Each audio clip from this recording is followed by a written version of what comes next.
Welcome to the third Facebook Live Q&A from Columbia College Chicago. I'm Alex Nelson, the social media coordinator for the admissions team.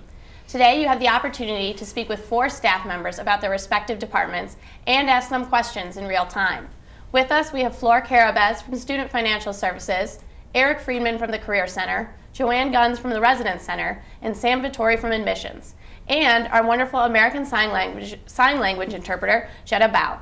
We also have admissions staff monitoring the comments to answer questions our panelists are unable to get to. I'm going to have our team reintroduce themselves, and then we'll start taking your questions. Hi, my name is Flor Carabez, and I'm a coordinator of on-site services in the Student Financial Services Department.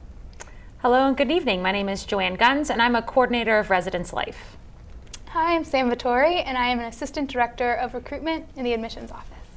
Good evening, my name is Eric Friedman, and I am the Associate Dean of Career Development and Industry Relations here at Columbia College. Great. I'd like to kick this off with a question about folks that need to work full-time regarding the ability to either take classes online or in afternoons and balancing that schedule. Sam, do you mind addressing that? Sure. I feel as though the way that we lay out the courses throughout the day and throughout the week have in mind the fact that students are probably working full-time or part-time, or they're shooting on the weekends or weekdays, they're completing internships. So courses are offered throughout the week during multiple times throughout the day. Most often you can either choose a course that's 3 hours for one day a week, or 2 times a week for an hour and a half. So there's a lot of flexibility when it comes to creating a schedule that works for you and your lifestyle. Great. Flor, I know that it's a little bit early, but for folks that are looking ahead, can you talk a little bit about the FAFSA and what folks will need to do to prepare for next semester, or next year rather? Definitely. For sure, October 1st is always and forever the opening date for the FAFSA application. I highly recommend that as soon as the application opens that you complete the application, and just remember that it's now prior year's tax information that you're going to use. So even if you feel like you may not get a Pell Grant or a MAP grant, I still recommend you complete that application on October 1st, just because in the case that you do become eligible for MAP grant, you don't want to risk not being eligible for MAP grant because you applied way too late. So it's always the best case to apply on October 1st. Great. Moira has weighed in. She has said her son was invited into the honors program. She would like to know a little bit about what separates the honors program from just folks that are involved in sort of the regular curricula. Yeah. So honors program primarily are more writing and research intensive liberal arts and sciences, math, English, history, science, courses of that nature. They oftentimes have even smaller class sizes, and they're taught by extraordinary faculty members. They often have an elevated course topic as well. So, for example, a lot of times students will take an honors level course and it's a chemistry course, but maybe it's the chemistry of color and it's honors level. What else with the honors program? There's honors housing as well within Plymouth, I believe, right? Yes, it is, yeah. So it's the 7th floor and a part of the 6th, depending on the population that is asked to be a part of it. And the way that it works is that in the application, it asks, are you in the honors program? And then what it'll do is it'll then make sure when we place you in the hall that we actually look at the honors spaces first for those students. And then if there's not any spaces left in honors, then we would move you into the next group of rooms. Yeah, so I feel as though a student that is interested in honors wants that curriculum, that part of their curriculum outside of their major and outside of their electives, and they want to be surrounded by like-minded students that are also interested in taking those a little bit more intensive courses. It's important to know that you don't need to take an honors level course every semester. And if you are coming in as an incoming freshman and you've been invited to the honors program, but you're more interested in delving right into your major, or you've been taking liberal arts classes your entire high school career and now you finally can focus on your specific creative discipline, you don't necessarily need to take an honors level course your first semester.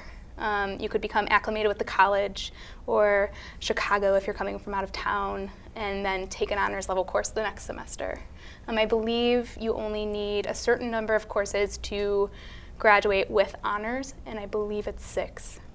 But if anyone could. That sounds about right. Okay. All right. Sam, this is another one that I think is in your wheelhouse. What is the difference between admitted student day and orientation? Ooh, good question. So admitted student day is for the student that either needs one last look at Columbia, or you've received award letters from multiple schools, and now it's really time to start narrowing down your pros and cons lists to figure out if that school is for you. It's a great way to meet students that have also been admitted to your program, but also across the college. We have our support and success teams there to talk to you a little bit more in depth about what they offer throughout your 4 years. Financial Services is there to talk you through the award letter. It's a really great day. You can workshop in your department and meet faculty members in your department as well. And then there's campus tours and residence hall visits and SFS appointments. So it's a really great day. Orientation is truly what we believe to be your first day at Columbia. You are learning even more about the support and success teams on campus. You're learning about safety and how to be street smart in the city of Chicago. You take your photo ID that, if you're anything like me and you work for Columbia one day, follows you throughout your career. And it was a rainy day when I took mine. It is a way for you to finalize your course schedule again. It will be finalized or looked over by your advisor after you initially register, but it's one last chance to really make sure that your schedule is right where it should be. It's also early enough in the summer to maybe catch any type of financial aid issues, right, Fleur? And set up your payment plan. Yes, yeah, set up your payment plan. It's a great way to become accustomed to what the rest of the year will look like for you, what your next 4 years will look like for you. Yeah, come to both. No. Please. No. Eric, we have a question here. A student, she is hoping to take a major and a double minor, and she's wondering if she will have time to intern on top of that kind of workload. Good question. Yes, I think number one, it's going to be important that you intern no matter what. You have to find room in your academic schedule to do an internship while you're at Columbia. Actually, wherever you go, you're going to need to do an internship because it's one of the main things employers are looking at when they hire. So you're going to need to have experience in your industry. There's a lot of flexibility though with internships. We have a 0 credit, a 1 credit, and a 3 credit internship. So you have different options that you can fit into your schedule. And I think that you'll find a way to make it work because every major is going to require some type of experiential education before you graduate, whether it's a practicum, an internship, or other type of experience. Fleur, for students that are still struggling to figure out their financial plan, can you talk a little bit about how people could go about finding scholarships outside of the ones that Columbia offers? For sure. Actually, on our website, colum.edu/scholarships, we have our internal scholarship link and an external scholarship link. We actually vet through each and every single external scholarship that we get emailed to us. So the blog that we have for external scholarships has scholarships that are credible and that are still available. So you won't see one on there that's expired. Currently, we're also partnered with saltmoney.org. So between now and December 31st, you can take advantage of their external scholarship tool finder that they have. I had used CapEx and FastWeb for undergrad and grad school scholarships. So those are 2 other good resources. I believe there's also an app that you can download on your phone called Scholly that you can use even when you're on the bus or whatever, that you can look for scholarships. Joanne, we have a question here about residence life. So I'm hoping that you can walk us through the process of once you've been admitted, what the process is of applying for housing. This specific question, they want to know what takes more preference, roommate requests or the room style. And I know that's on our housing application, so if you can talk a little bit about that. Yes. So the way that our housing application works is that as soon as you are admitted, then you will get an email saying that you can go in and then actually apply for housing. So the application process is quite extensive because we're wanting to, one, make sure that you understand what you're applying for, but two, also that you put together a profile so that when we're matching students, if you don't have roommates already requested, that we then look at those profiles to be able to match students. Inside that application, you'll also put down a $500 prepayment, and so that's required to complete your application. And then we do look at your room preferences. So we don't preference buildings, but we look at styles of bedrooms. So we have 3 different styles of bedrooms throughout our campus housing. So we have what's called a semi-suite. So that is what you would think of more of a traditional style of room. So it's one room that you share with someone that's attached to a bathroom that's attached to another room that has 2 people living in that. So there's no kitchen or common area in that. It's the traditional style of hall. And that semi-suite comes with a meal plan included in the price of that. Our other style is an apartment style, so you can either have a shared bedroom in an apartment or a private bedroom in an apartment.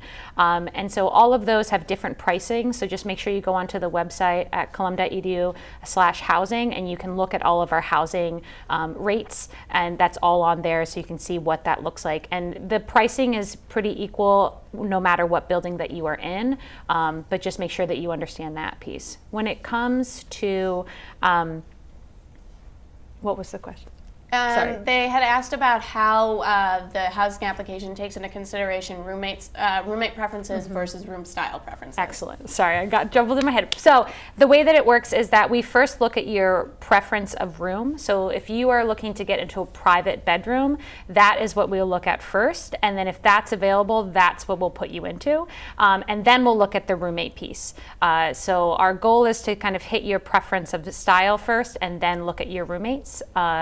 What we will say is that you can request lots of roommates, but realize that the system doesn't know preferencing of like who's your top pick to who's your 15th pick. So make sure when you're preferencing roommates that you're not just throwing 15 people into a group that you're looking to get into, because none of our spaces have that many people.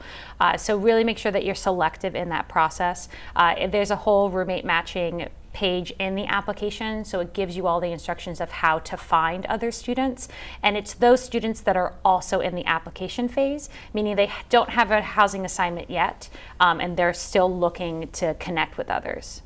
The last thing I'll say about roommates is that there's no guarantee, but the sooner you do it and the sooner you request, the more likely your chances of actually getting with those students. And our first round for new students coming in of contracts going out is the beginning of May. Did we hit all the points? Cool. Okay. Eric, can you talk a little bit, you touched on this a little bit, but in more detail about how the Career Center helps students find internships and helps place them in internships? Sure. We have dedicated internship and career advisors at the Career Center, and each one specializes in a different major or industry at the college, and you will have a dedicated internship and career advisor for you. So you'll just come into the Career Center and meet with the advisor, and they will help you from the first day you arrive on campus and all the way through to graduation. So they can help you in preparing your resume and your portfolio, and then helping you to identify what you're interested in and where are the best opportunities for those types of experiences, and then give you a hand in introducing you to some industry contacts and opening up some connections. And then through that process, you'll get an internship. And we have not only career advisors to help you, though, at the college. Faculty are wonderful mentors and advisors, and it's really important that you also get to know your faculty members, because our faculty members are very connected into their industries, and that's just another avenue for you to kind of make sure you're getting exposure. You'll be able to meet with that internship and career advisor, again, all the way through to graduation if you do one, multiple internships, and then when you look for full-time jobs as well. So it's a relationship you can develop here from day one and continue through all the way till graduation. That's great. Joanne, if people are coming in from out of state, can they select a preferred move-in date? So the way that our move-in dates work is that we pre-assign those. So we want to make sure that we have the best flow in the building. And so we look at where our students, where our first year students are to our returning students, to then be able to say that this block of rooms will move in on this day, so that we are able to make sure that the traffic isn't as intense as it can be. So you can't preference your move-in day, but so classes start the day after Labor Day, and so it's the Tuesday, Wednesday, Thursday of the week prior that all of our first year students move in. If you do have an issue, just contact Residence Life and we can try to talk you through that. But we will get all of that information out to you prior to orientation starting, so then you know and are prepped for what that day is and what time it looks like. So if you get assigned a day, it's usually Tuesday morning from 8 to noon is your move-in time. So that would be that block of rooms would then move in during that time. Great. So is it possible, Sam, for you to talk a little bit about balancing double majors and how students are able to do that without going completely batty? Yeah. I have a coworker here in admissions who likes to make the joke that if you plan to double major, you also plan to never leave us. But I think one of the most important parts about double majoring is the fact that we use the credit that you would have allotted for electives to kind of balance out the two programs. So you're not necessarily with us forever, but you may want to plan to be with us for longer than 4 years if you're double majoring. It's possible. So when you think about degree requirements, it's around 45 for your major, 42 liberal arts and sciences, and then 36 credits worth of electives. If you choose to double major or have one major with 2 minors, which is essentially almost the same thing, you won't necessarily have the 36 college-wide elective credits to complete. That would be added to your major. Yeah, anything to add? Financial aid piece. So if you're planning on doing either the double major or a major with 2 minors, you want to let us know that, because if you're going to be here for a longer period of time, you might run out of financial aid before you complete your degree, which means you'll have to pay out of pocket. So better come find us. Another way to make it work is to take more credit per semester. Take credit or take classes over the summer. We also have J-term, which happens during the month of January. So instead of a 6-week holiday break, which is amazing, you'll have 2 weeks for the holiday break and then 4 weeks to potentially earn credit by taking a class, to kind of speed things up a little bit. But if you take more than 16 credits per semester, you do exceed the flat rate for tuition, right? So there is a small fee to take more than 16 credits per semester. Great, cool. Joanne, do you recommend that incoming freshmen stay on campus? And if so, why? Yeah, I mean, the one thing that I will say is that living on campus, you're definitely going to get a great feel for Columbia. And so I think it's great to be able to be in the heart of campus and be able to get a good understanding of Columbia and get that under your feet before you decide to kind of move off. But the big thing I'll say is that you really need to look at your financial aid package and if that would work out for you. And that's why we have our pricings on our website, because we want to make sure that you're making the best choice that you can. I lived on campus and then I became an RA, so and I obviously still work in residence life, so I see a ton of value of living on campus, but I also want to make sure that you're making a good financial decision for yourself. So yeah. Great. Are students assigned to a particular advisor to help with course selection? Yeah. Yeah. So each student is assigned a particular advisor to absolutely help with course selection. You can register for courses next month, essentially mid-May. We'll be releasing your exact date soon, and we will communicate it to you. But through the resources that you'll have available prior to registering, you'll also receive the contact information for your advisor. If you have any questions about the right courses to select, absolutely reach out to he or she. It's important. I'll also say from the career perspective, we we link closely with your career advisor and your academic advisor to make sure, number one, you're getting the right courses that are going to get you to where you want to be in your career, and that you do have room for internships and how you'll plan for that, because it's always good to plan in advance of when you want to do your internship, because you have to put in the time it takes to prepare to look for a job and then look for a position, and then you want to start at the beginning probably of the next semester. So working both with your career advisor and your academic advisor is important to plan out what your experience is going to look like. Yeah, I think it's also important to stay in contact with your advisor each semester, because there's nothing like planning to graduate and then finding out that you have 3 credits of electives that you still need to fulfill. Right. So reach out to your advisor before you register each semester that you are here. Yeah. All right, this is something I think that a lot of the panelists will be able to answer somewhat anecdotally. For commuting students, where do they spend time between classes? What do they do?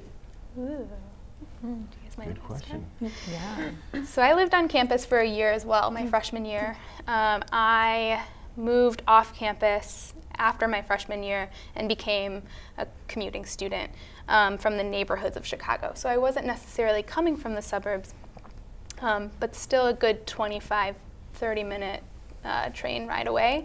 And the thing that I loved about Columbia was that each building has places for students to hang out and relax in between classes and study in between classes. And so in each and every building, there's an opportunity for you to kind of hang out. I worked on campus as well, so I always went to the student workroom, which was awesome. If I could recommend anything, it's become a student worker. But now we're building our very first student center, and it'll be done, I believe, early 2019. It's going to be amazing, and it's going to be a central hub on campus for commuting students as well as students that do live down the street in the housing facilities. It's going to be kind of all-encompassing and comprehensive with a gym and cafes and studio spaces. So coming soon, there'll be one central area on campus to hang. Yeah, I'd like to point out that jobs on campus are really important. It's a great way to build experience. There's lots of wonderful student positions on campus that you're doing real active work with the equipment and the technologies that we use here at Columbia. It's a great start to your career. All the positions on campus are posted through the Career Center on our handshake system. It's a career portal where we post all of our jobs. Once you go through orientation, you can apply for jobs. So even over the summer, you can start applying for jobs on campus, and that's a good way to occupy yourself if you are commuting. And then as you say, you'll see little nooks and areas within each building on campus where students kind of hang out, study, meet their friends. And those are a lot of places where the commuters kind of tend to hang out. Yeah, the 731 South Plymouth Court has the gym currently right now for students, and that is for all students. So if you're looking to work out on campus, that's where that facility is. And it also has a great hangout spot for people to hang out in as well in that space. And I like to plug the Loft in 916 South Wabash. That's our student activity center, so you can also see what organizations there are on campus that you can get involved in, but they also have a great area for students just to hang out in between classes. So those are the two I like to plug. 624. There you go. So we have Waffle Wednesdays. Yeah. So that's another cool place. Student Diversity and Inclusion Department, they have a really beautiful mural. And they have free waffles on Wednesdays for students and staff, just FYI. Beanbags. Yeah. Humongous beanbags. Yeah, we have all kinds of events. We partner up all the time across different departments, so there's always something to do. For sure. That's a cool space. Sam, this is another one for you to kick us off. Can you talk about what Columbia College Chicago offers study abroad-wise? Ooh, yeah. So each department will have a country or countries. I know our TV and cinema will go to 2 countries this semester or this year, but each department goes to a different place. If by chance your department is going somewhere that you're not very interested in, which is crazy, right? But, you can always go to the study abroad office and work with them to find another country or another institution within another country that has transferable liberal arts classes or elective credit. You know, as a playwriting student, you can do the creative writing study abroad program, you know, which I believe was Italy. But fashion students go to Italy. I believe some film students went to Germany. We also have programs that keep you within the United States. Fashion students, again, may go to New York and visit the Garment District. We have semester in LA, which is 16 weeks in Hollywood. 16 weeks in Hollywood. But it's a really amazing opportunity to see what's outside of the city of Chicago. Do it. There's a faculty member in the television department who thinks that every single person, every single student should study abroad, that his experience studying abroad as a student in London changed his life. So it's highly recommended. Yeah, and they're short-term programs as well as semester-long programs. So I have students that have been RAs that have gone on a short-term program over the J term. And so they've been able to get and study abroad, maybe not for a full semester, but for a portion of time. Yeah. So, yeah. That's great. Is it possible for you folks to speak a little bit about safety on campus? Whoever wants to kick us off. Who wants to start? I'll start. So we are located in the South Loop of Chicago. That's our neighborhood. Chicago is known for being a city of neighborhoods. So we are on the southernmost half of the loop, the transportation loop for the train system in Chicago. It's District 1. It is statistically the safest neighborhood in Chicago. But stuff happens everywhere, so you have to be aware of your surroundings. Don't walk down the street with your headphones blaring and your phone in your hand, right? If you're out at 3 a.m. walking in Grant Park, you need to reevaluate a lot of other things. Just street smarts and safety, right? We talk about it in orientation a lot, but the buddy system is pretty popular here. So if you're taking a night class and you get out at 9:30 or 9:45, see who is going to your same housing facility or walking to the same train line and walk together, right? It's a great way to network and collaborate, but also get home safely. Yeah, and we also have campus safety and security on campus, and you can call them at any point if you're wanting to report something or you're just nervous. You can always call them, and they are there to assist 24 hours a day, 7 days a week. So we do have that great opportunity and offer for our students. And then we have some emergency pull button things because we do cross paths with other campuses like DePaul, other schools around the area. So if something happens, you're near one of those buttons, just click it. But then I believe we also have like kickboxing workshops on campus throughout the semester. So, I mean, it's never a bad thing to take a self-defense class. Yeah. We also have security in all the buildings. You need to show an ID to get in, so the buildings are pretty safe. But to your point, that you are living in a city, you have to use common sense, and if you're going to be around late at night, you want to use the buddy system.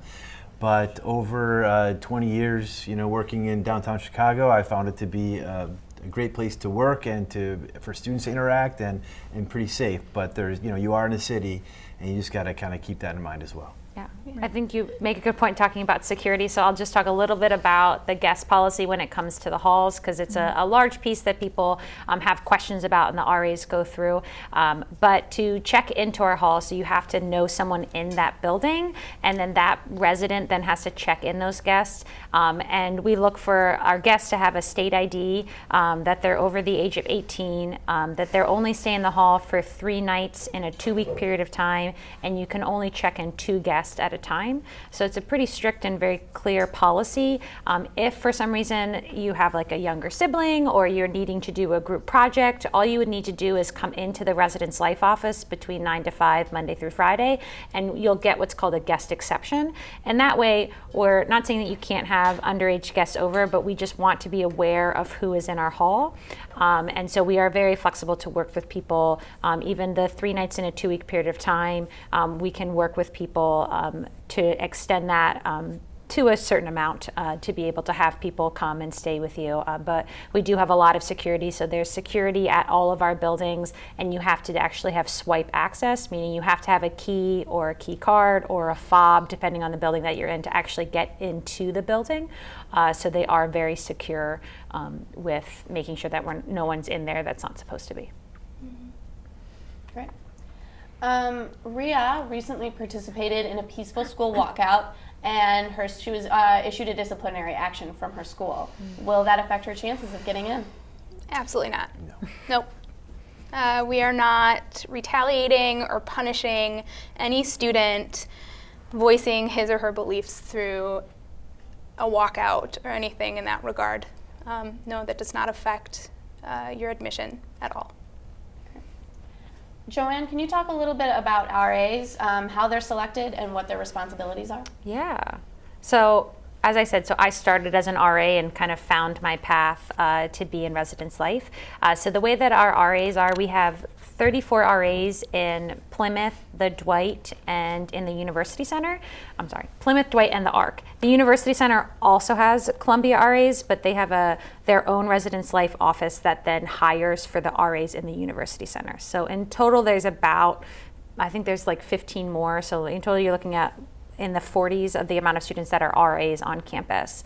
The process starts in October, so it's pretty quick. Once you get here, you get basically a month to get acclimated and decide if you want to apply to be an RA.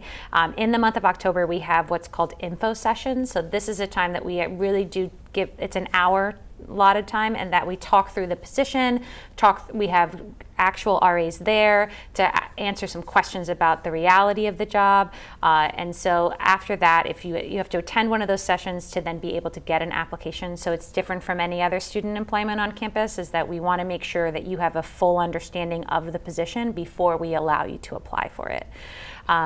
We then do what's called a group process. So we want to look and see how you work with others, because a large portion of the job as an RA is to work with a staff team, and then we do individual interviews. The way that we then select is that there's 4 coordinators, so myself and 3 others. We sit down and look at all the applications and really look at who is most qualified for the position. We will get those out to students in March, so prior to we sending out information about contracting again with the halls, we make sure that you understand where you are at in the process as an RA. I will say that it is a really competitive process. I think this year we had over 100 applications, and after our returning pool, we had about 15 to 16 positions open for new students. But life changes in the midst of that, so we do put people on the alternate list. That doesn't mean that, that means you're a quality candidate. We just unfortunately don't have a spot for you, but we do utilize that alternate list, so know that if you do get that alternate letter, don't be completely discouraged, because we definitely utilize those individuals. That's great. Flora, we have a questioner who's wants to know a little bit more about the monthly payment plan, how that works, what the deadline is, they have to get that set up, all of those good things. Okay, for sure. First thing to know is that you won't have access to the payment plan until you register for classes. The system that we have is smart, where the option won't show up until you actually have a balance on your Oasis account.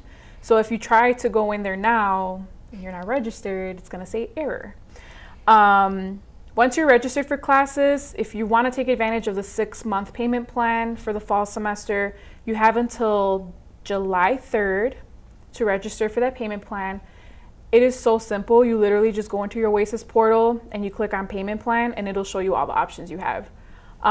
It's monthly installments. The system is smart enough where if you pay in advance, it'll minimize the monthly installments you have left. If you need to cancel a payment, you have to let us know 48 hours in advance. Otherwise, if you let us know the day before, it's still going to come out. If in between the time that you set up the plan and the plan is over, you come up with some money, you win the lottery or something, and you can pay your balance in full, then the system is smart enough where we don't have to do anything. It'll terminate itself. I think that was it. Yeah.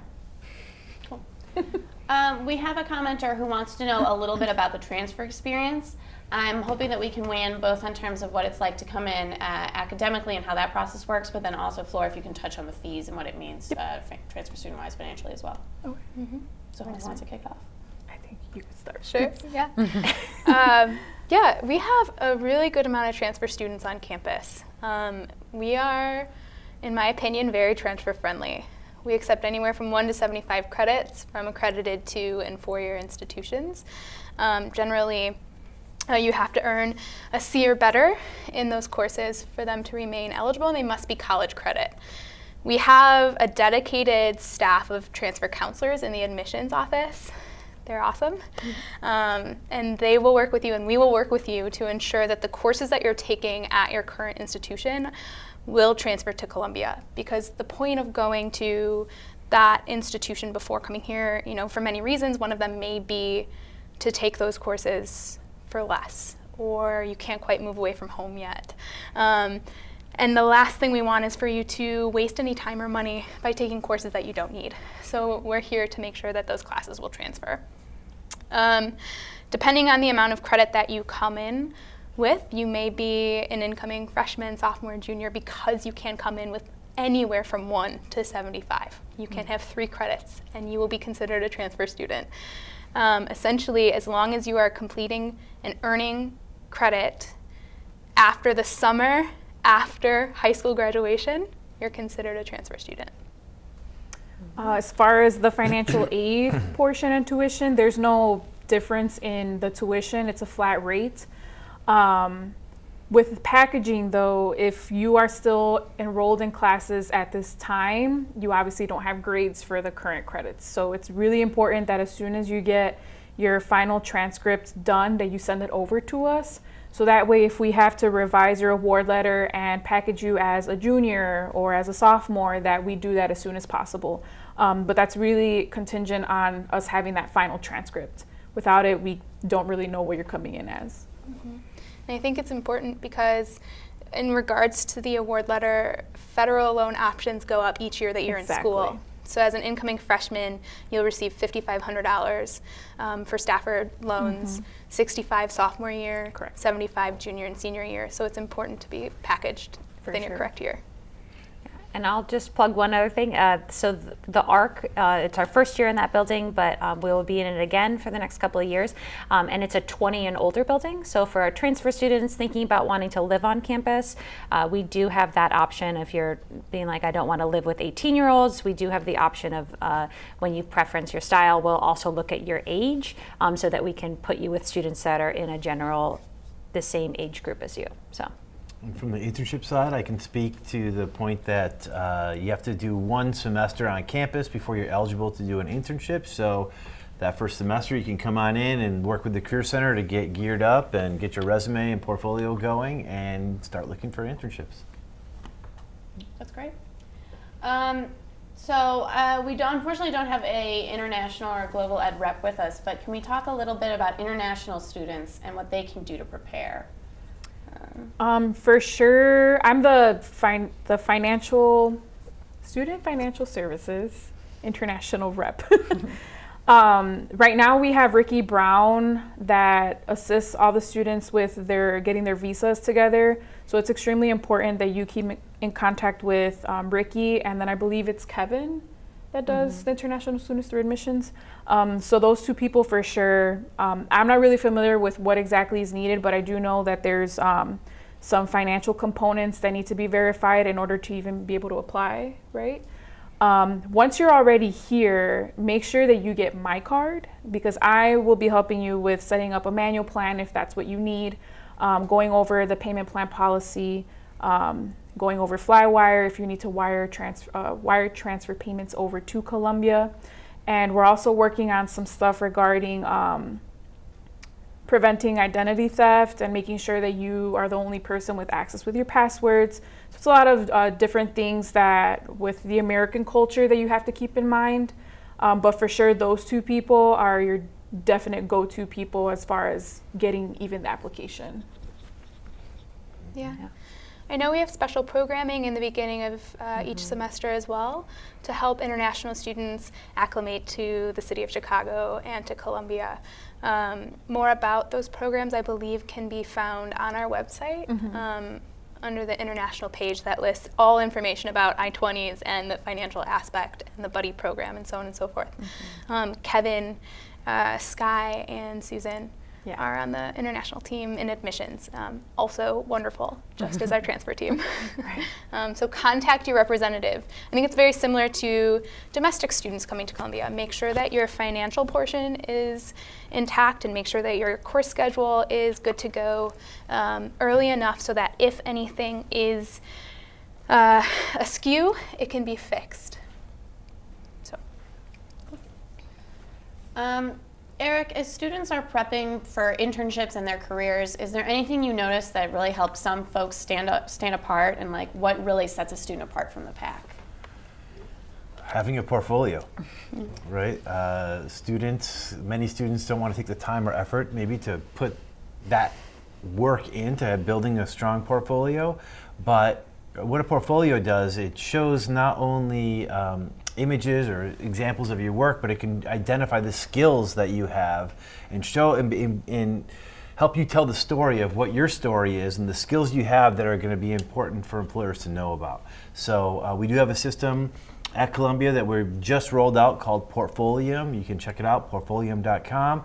And when you become a student, you'll be able to get onto the Portfolium network, and that will really help you because employers have access to that.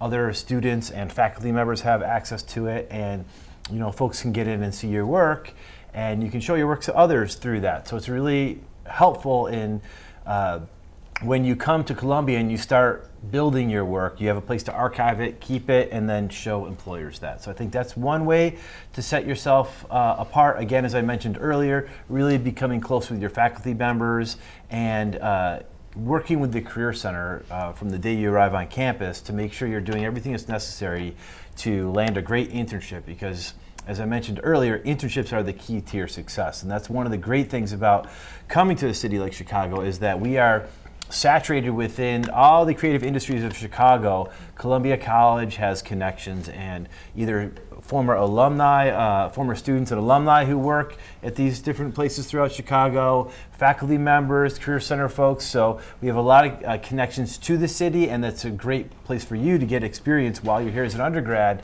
Again, that's the key to your success going forward. Joanne, can you talk a little bit about what the dorms are going, or what incoming students will have provided for them in the dorms versus what they will need to acquire prior to arriving on campus? Yeah. Or soon after? Yeah, great question. So each of our halls, because we don't own all of our halls, have some unique pieces to it. So prior to your orientation starting, if you've done your application and you've received your contract, you'll actually know the specific room and the roommates that you'll be with. So it's really important that then you look at all the information. We give you a ton of information of move-in and what to expect in that room, and so that will give you the unique pieces of the specific hall that you're in, of what that hall then gives you. But in all of our halls, we give you a bed, so you do not have to bring a bed. You'll have a desk and a desk chair. You'll have some sort of wardrobe or closet space.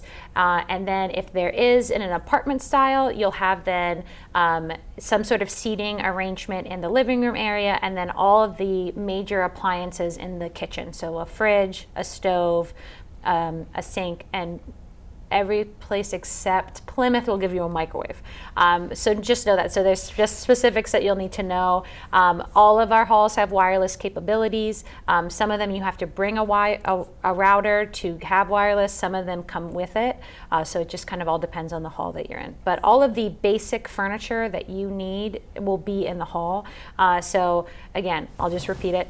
Don't bring a bed, because you can't also take the furniture out of the space, so everything there has to stay there, and so you do not have enough room to store your bed somewhere to then bring in your own bed. But the living room spaces in some of our halls, you definitely can bring in another couch or another chair. It just all depends. But the other big thing, as I say, just talk to your roommates, because the last thing you want is for you're living with 4 to 6 others, or 2 to 6 others, you all to bring a toaster and all to bring all your kitchen appliances, because you definitely won't have enough space for that. And so it's really just making sure that you all say, here's what I have, what are the duplicates, so that you're not bringing too much to the hall. Because although you have space, it still is an apartment, and so it's still small. So we won't be able to fit everyone's everything there. Floor, are scholarships still available even after students have been admitted? Ooh. Yes. So we do have a lot of admitted students, but if you're still applying, we are still reviewing. It's extremely important that you create a portfolio if you haven't been admitted or you haven't applied yet. Excuse me. But even after you're already enrolled, we still have scholarships throughout the year, all 4 years, that you can continue applying for. And I actually recommend that you all continue to apply for scholarships. I actually had a senior this year that had 9 scholarships. So it's completely doable, and he didn't even need his loans anymore. Awesome. Wow. So that was really impressive. So the answer is yes. We have some of our continuing student scholarships listed on the website. Yes. So you could kind of play the strategy game from home now as an incoming student. For sure. You can use the filter. Please use the filter. That's great. We also have some grants too, besides scholarships. We have the Columbia Internship Award, which is for students doing an unpaid internship. Sometimes in the creative industries, there's an unpaid internship and you have to take that. We know that's a burden for students. So they can apply for the Columbia Internship Award, which would give them $2,500 or up to $2,500 towards their tuition to help supplement some of the costs associated with doing an unpaid internship. We also have the Wiseman Award, which is a project completion grant for artists who are working on a final project of some kind. They can apply for this award and they can get $2,000 that will help them finish this project, and then there's a gallery showing for that work at the end of that project. All right. And then this is actually going to be our last question for the evening. I would love everyone on the panel to weigh in. What makes Columbia College unique? I could start with that one. I feel what makes Columbia unique is that we can all be unique and not feel terrible about it. I didn't go to Columbia, but even just working here, I can have greenish, bluish hair streaks. I can show my tattoos, and I can talk to my students about social justice things. That's something that in other campuses you probably won't find. You can actually be real with your students and be compassionate with them and push them to do mural projects and push them to move the edge over and be themselves. That's what we need. We're making students feel empowered to go out into the world and create the change that we need right now. That's what I like. What about you? Yes, that was good. Yeah, I like that's good. the other thing I'll say is that living in downtown Chicago, so with my position, I have to live on campus. It's just such an incredible, vibrant community to live in and to be a student in. And so take advantage of what that is. That we really promote the idea that Chicago is your campus. So taking advantage of that, your UPass is included in all of their fees. And so use it, get used to Chicago and traveling and immersing yourself in this awesome city that is your campus. Amongst many other things, I think our curriculum makes us so very unique because students start in their major from year one. You have 4 years collegiately to study within your discipline and to take advantage of your faculty members that work in their industry and the resources on campus like the Career Center. At the same time, you're still taking liberal arts and sciences that allow you to create educated work that is meaningful and impactful and tells stories and tells new stories, right? Yeah, our curriculum inherently, I could keep going forever. Inherently, the courses that you're taking in your curriculum worry about and think about important topics like diversity, equity, and inclusion. That is just built into every class here. That's not the case at many places. I would say the creative energy, the creative spirit, being on a campus with other creatives who are trying to make change in the world and trying to just bring whatever comes across them creatively to the world. And I think it's a really wonderful place to collaborate with fellow students. Many of your classes will make you do that, but just being around other creatives, it inspires you. And there's so many students that I meet that they met their business partner here at Columbia. They went and formed a company. They just made these lifelong partnerships where they're communicating or they're delivering art or they're doing whatever it might be as their passion, but they met those connections here. They made connections to the city, to the industries here, and the vibrant just creative communities that are all over Chicago. Whatever your niche is, there's going to be someone else doing something similar in Chicago that you can connect with. And when it comes to networking and learning about what it is you want to do and taking that next step in your creative self, you're going to find that here on this campus and in the city. All right. So that concludes today's Facebook Live Q&A. I want to thank all of you folks for your questions and comments throughout the evening. If you do have questions that we weren't able to get to, you can feel free to message us through the same Facebook page, and I will follow up with you in due time. So thanks to all of our wonderful panelists here, and we hope to see all of you folks on campus. Yeah.